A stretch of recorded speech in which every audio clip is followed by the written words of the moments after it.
Hi, and welcome to the next episode of Belly to Belly. And we're here today to talk about activating partnerships and partners. We're here with great friend Emily McLellan from Bongo. Welcome, Emily. Oh, hi. So great to be here. Thanks for having me.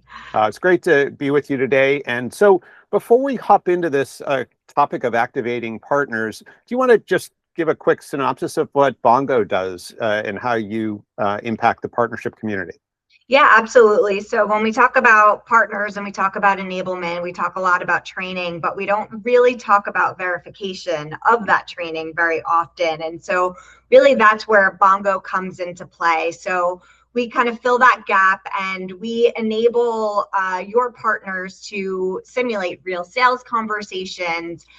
You have the ability through AI to coach partners on how they pitch your value, how confidently they're messaging, who you are and what you do, and get feedback as they go. So that really by the time that they're in front of that customer, they're delivering your message exactly how you want them to be delivering it. They're doing it confidently, and you really have all the assurances in the world that all of your partners, not just, the 20% that are actually selling, you ultimately have the opportunity to really blow out that number and get so many more of your partners really selling your value and driving revenue.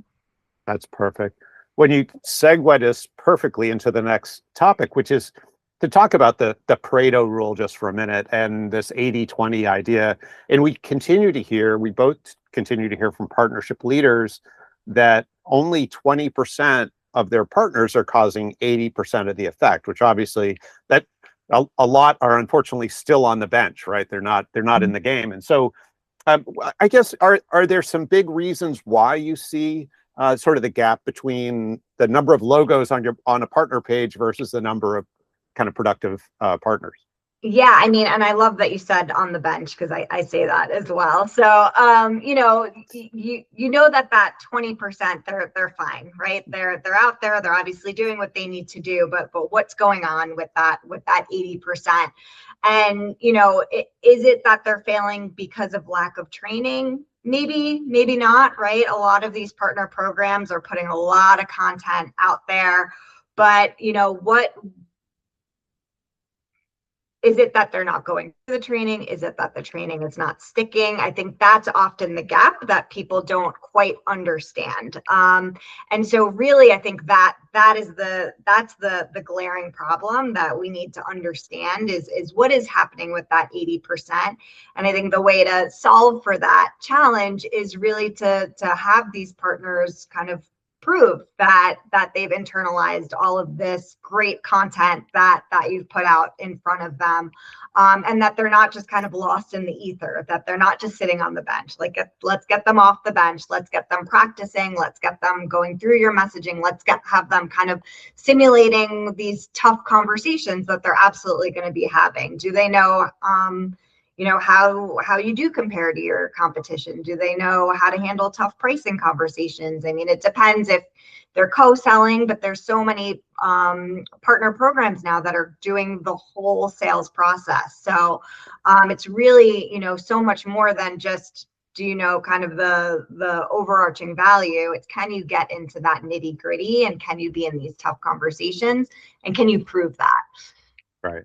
Right. It's funny. It reminds me of the famous Zig Ziglar quote where a client asked this, Zig Ziglar, the famous sales trainer, you know, uh, gosh, what happens if we spend all this money on training our training our employees and they leave and go work for somebody else? And he said, well, let's just imagine you don't train them and they stay. Yeah, So that's much exactly right. much worse, right? So Mhm. I think one of the topics in here I think that's interesting is, are there reputational and financial risks that come with not necessarily selecting and or preparing our partners to be successful in the market? Yeah, and I think people always think about revenue, right? That's obviously what we all want to bring in is revenue, revenue, revenue. And so, I think a lot of people think that that's the biggest risk. The biggest risk is maybe losing a deal. And that's obviously a big risk. But the other risks that I think people don't think about as much are what you just said. What are the reputational risks? What are the brand risks? What are the legal risks? Those are really big too. So, you know, when you have a partner that's talking about your product and, you know, they're talking about it incorrectly, you know, whether it be you know, kind of at the front end of the process where they're not delivering the message right and you don't get the deal, that stinks, right? But what if you do get the deal and they're talking about a feature of yours and you're sold on a feature that you have, but they talked about it incorrectly. Now you got that deal, but you're very quickly going to lose that deal. So that's a big churn risk as well. You know, and that's going to spread. You know, if you're going in and you're misrepresenting, you know, who that partner is, that's gonna have a domino effect with other deals as well.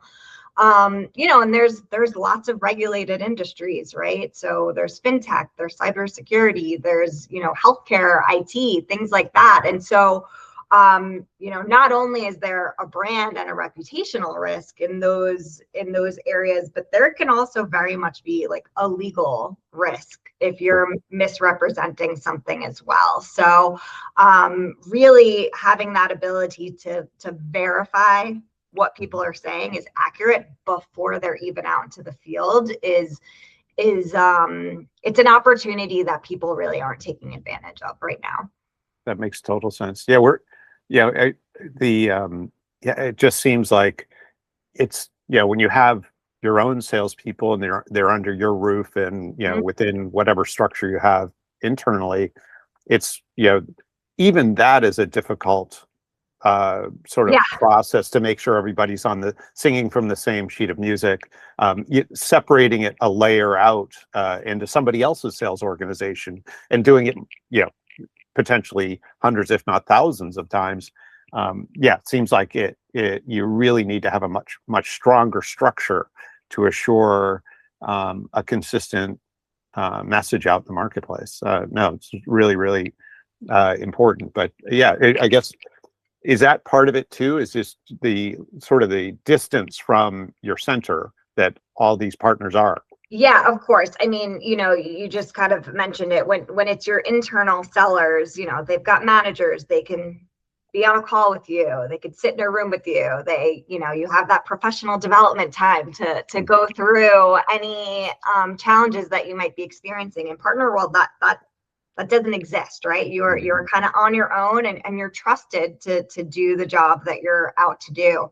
And so you mentioned, you know, large numbers. So scale is a huge thing. Like how there are many partner programs who are trying to kind of handhold a bit. And all right, let's, you know, do some role plays and tell me exactly how you're going to say it in front of a customer and let me coach you and let me give you feedback. And that's awesome, those programs that do that. But, you know, there's so many opportunities now to scale that process. And so, you know, that's where technology like the simulated role plays that I was just mentioning, that's where you can really get hundreds of thousands of partners going through these simulations without, you know, the human having to be there and evaluate them and can give them feedback and give them coaching all before, you know, give them that practice. Because I think that's what people need. You know, a lot of times these partners, you're not the only person that they're going out there talking about, right? So not only are you fighting for kind of mind share, but you know, so A, you want them talking about you, and B, you want them talking about you in the right way. And so giving partners the ability to really practice and grow that skill is huge, and having them be able to do that on their own time without having to schedule with you is going to be huge too. That's cool. So maybe a quicker, not necessarily simpler question, but are there different best practices by partner type? Are there things that we might do with certain types of partners that we wouldn't do with others in terms of activating them?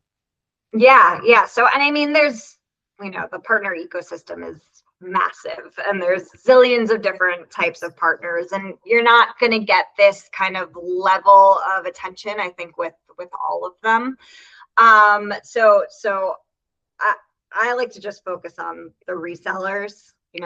Those are the ones that are bringing in the revenue. I think also when we're talking about this, I think we can also talk about kind of solution partners as well, the people that are actually implementing your software. I think the two can kind of be talked about in the same vein, because the risk is really huge for both of those groups, the groups that are selling you and the groups that are actually making sure that the tech works and implementing it.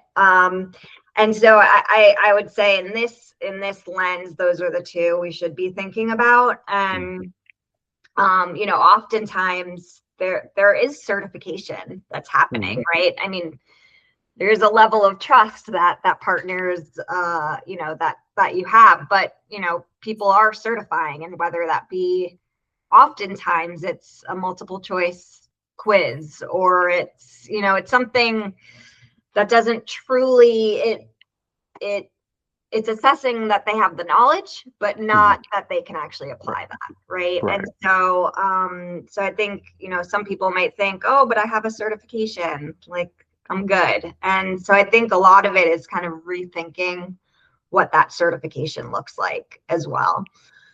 Yeah, sort of applied knowledge versus just book knowledge. Yeah, that makes total sense. Well, Emily, this has been great and such good information. Is it okay if I share your contact details in the description below? Yeah, absolutely. And so, I would say if there are a few nuggets, like rethink that certification, build practice into your workflow, making sure that feedback is scalable, and just create that auditable record, because we're talking about risk. So you need a record that someone can do the thing that you want them to do. And that protects you, protects your brand, and will ultimately lead to that revenue that you're after. Such great words of wisdom. Well, thank you for taking the time today. And I know our audience, a lot of partnership organizations, a lot of companies that are scaling and either are a partner or they're a part of a partner ecosystem or have their own. So certainly this is all really valuable information. I really appreciate it. Thanks so much for the opportunity.